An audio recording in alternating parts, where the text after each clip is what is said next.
नमस्कार दोस्तों, आज का टॉपिक है इंडियन इकोनॉमी यानी भारतीय अर्थव्यवस्था। कुल 10 सवाल हैं, हर सही आंसर पर 1 मार्क मिलेगा और एक सरप्राइज आज के बेस्ट स्कोरर को मिलेगा हमारे एक कोर्स का फ्री एक्सेस, तो एंड तक जरूर रुकिए। चलिए शुरू करते हैं। अब आता है सवाल नंबर 1। अंडरस्टैंडिंग इकोनॉमिक डेवलपमेंट के अनुसार भारत में सर्विस सेक्टर में कितनी तरह के लोग काम करते हैं? अब देखिए चारों options. Option A 1, option B 2, option C 3, option D 4। आपके पास 10 सेकंड्स हैं, सोचिए और सही आंसर चुनिए।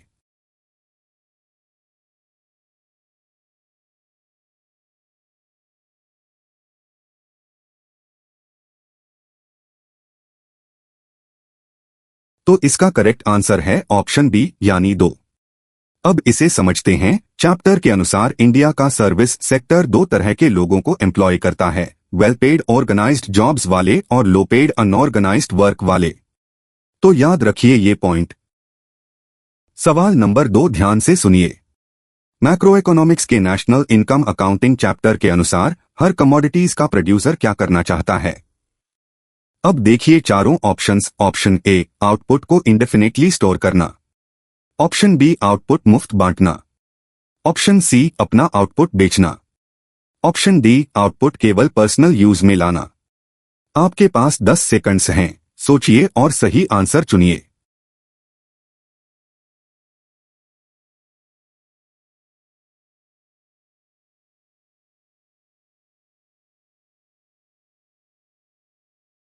तो इसका करेक्ट आंसर है ऑप्शन सी यानी अपना आउटपुट बेचना। अब इसे समझते हैं। हर प्रोड्यूसर अपना आउटपुट बेचना चाहता है, पिन्स और बटन्स जैसी छोटी चीजों से लेकर बड़ी चीजों तक। इसी से नेशनल इनकम फ्लो बनता है। तो याद रखिए ये पॉइंट। अगला सवाल नंबर 3। मैक्रो इकोनॉमिक्स के मनी एंड बैंकिंग चैप्टर के अनुसार कमर्शियल बैंक्स का मूल काम क्या है? अब देखिए चारों options. Option A currency notes छापना, ऑप्शन बी सभी मॉनेटरी पॉलिसी डिसीजंस लेना, ऑप्शन सी देश का इंटरेस्ट रेट तय करना, ऑप्शन डी एक्सेस फंड्स वाले लोगों और नीडी लोगों के बीच मीडिएट करना। आपके पास 10 सेकंड्स हैं, सोचिए और सही आंसर चुनिए।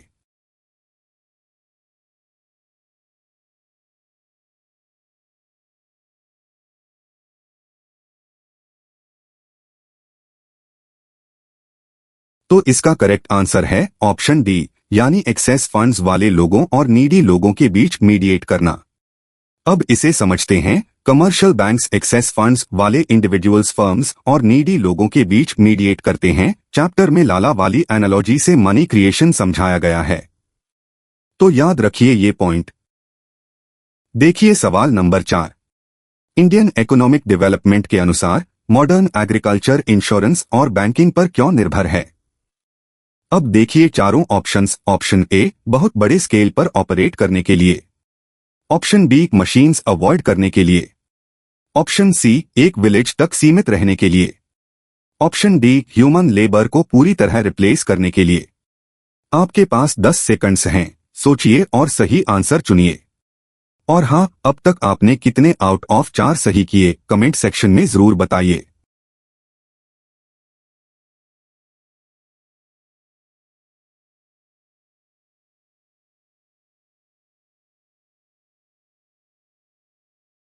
तो इसका करेक्ट आंसर है ऑप्शन ए यानी बहुत बड़े स्केल पर ऑपरेट करने के लिए।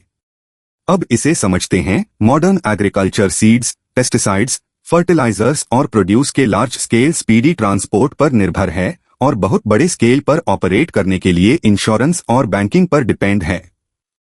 तो याद रखिए ये पॉइंट। चलिए सवाल नंबर 5 देखते हैं। गवर्नमेंट एजुकेशन और हेल्थ केयर जैसी सर्विसेज का कॉस्ट क्यों उठाती है? अब देखिए चारों ऑप्शंस। ऑप्शन ए प्रॉफिट कमाने के लिए, ऑप्शन बी किसानों और कंज्यूमर्स दोनों की मदद के लिए जब प्राइवेट सेक्टर अफोर्डेबली नहीं दे सकता, ऑप्शन सी केवल पॉलिटिकल कारणों से, ऑप्शन डी फॉरेन एड के दबाव में। आपके पास 10 सेकंड्स हैं, सोचिए और सही आंसर चुनिए।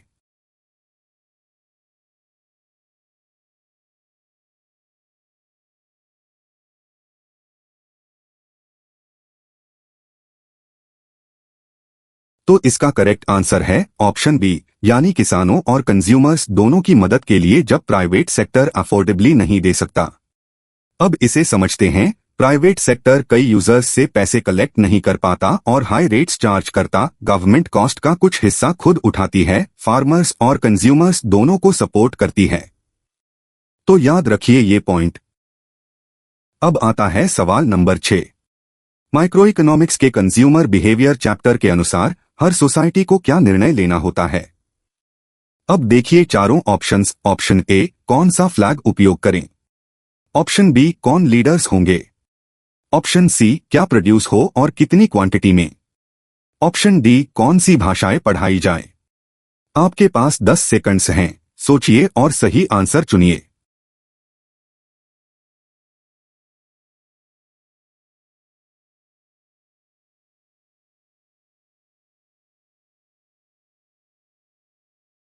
तो इसका करेक्ट आंसर है ऑप्शन सी, यानी क्या प्रोड्यूस हो और कितनी क्वांटिटी में। अब इसे समझते हैं। हर सोसाइटी को निर्णय लेना होता है कि क्या प्रोड्यूस हो और कितनी क्वांटिटी में। फूड, क्लोथिंग, हाउसिंग बनाम लक्जरी, एग्रीकल्चरल बनाम इंडस्ट्रियल गुड्स। यह फंडामेंटल इकोनॉमिक प्रॉब्लम है। तो याद रखिए ये पॉइंट। सवाल नंबर 7 ध्यान से सुनिए। मैक्रो इकोनॉमिक्स के ओपन इकोनॉमी चैप्टर के अनुसार ओपन इकोनॉमी में ऑटोनॉमस एक्सपेंडिचर में अतिरिक्त रूप से क्या शामिल होता है। अब देखिए चारों ऑप्शंस। ऑप्शन ए, केवल डोमेस्टिक टैक्सेस। ऑप्शन बी, केवल कंज्यूमर ड्यूरेबल्स। ऑप्शन सी, केवल गवर्नमेंट सैलरीज।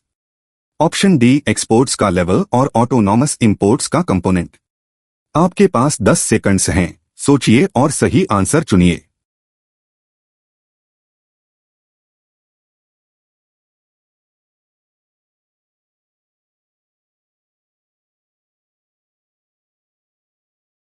तो इसका करेक्ट आंसर है ऑप्शन डी, यानी एक्सपोर्ट्स का लेवल और ऑटोनॉमस इंपोर्ट्स का कंपोनेंट। अब इसे समझते हैं। क्लोज्ड इकोनॉमी के एलिमेंट्स के अलावा ओपन इकोनॉमी में ऑटोनॉमस एक्सपेंडिचर में एक्सपोर्ट्स का लेवल और ऑटोनॉमस इंपोर्ट्स का कंपोनेंट आता है। ये एडिशनल शॉक्स दे सकते हैं। तो याद रखिए ये पॉइंट। अगला सवाल नंबर 8। इनकम डिटर्मिनेशन चैप्टर के अनुसार marginal propensity to consume MPC किस रेंज में होती है। अब देखिए चारों options. Option A, 0 MPC 1। Option B, MPC 1। Option C, MPC 0। Option D, MPC हमेशा 2। आपके पास 10 सेकंड्स हैं, सोचिए और सही आंसर चुनिए। और दोस्तों, यहां तक का आपका स्कोर क्या रहा। आउट ऑफ 8 में कितने सही, कमेंट्स में शेयर कीजिए। बेस्ट स्कोरर को फ्री कोर्स मिलने वाला है, याद रखिए।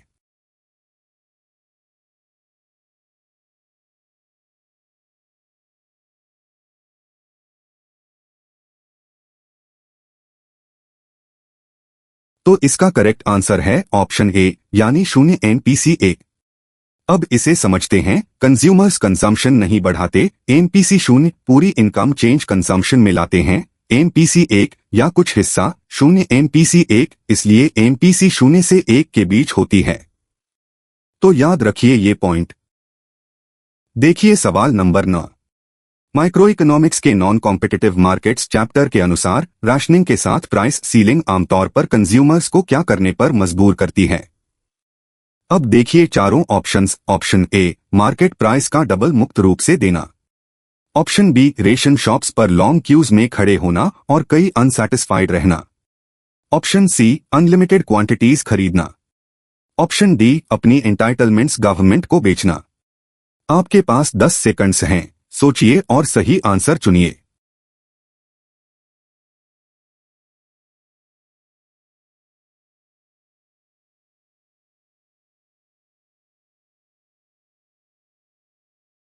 तो इसका करेक्ट आंसर है ऑप्शन बी, यानी रेशन शॉप्स पर लॉन्ग क्यूज में खड़े होना और कई अनसैटिस्फाइड रहना।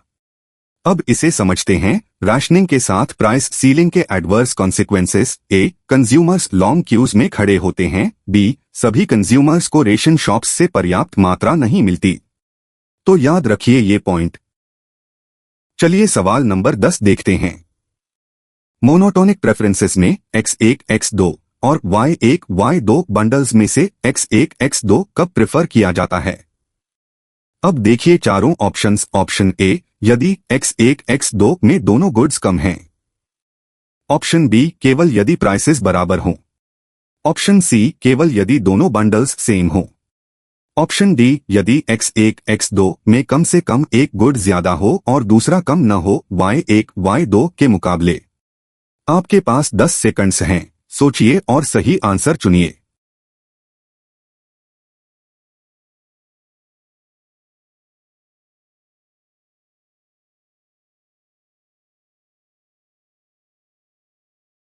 तो इसका करेक्ट आंसर है ऑप्शन डी, यानी यदि x1 x2 में कम से कम एक गुड ज्यादा हो और दूसरा कम न हो y1 y2 के मुकाबले। अब इसे समझते हैं मोनोटोनिक प्रेफरेंसेस में। यदि x1 x2 में कम से कम एक गुड ज्यादा है और दूसरा कम नहीं, तो कंज्यूमर x1 x2 को y1 y2 से प्रेफर करता है। तो याद रखिए ये पॉइंट। तो दोस्तों, आज की क्विज यहीं खत्म होती है। Mention your score in the comment section और the best scorer overall will get access to a course। तो अपना स्कोर कमेंट में जरूर लिखिए, आउट ऑफ 10 में कितने सही हुए। वीडियो पसंद आई तो लाइक, शेयर और चैनल को सब्सक्राइब कर लीजिए। मिलते हैं कल नए टॉपिक के साथ।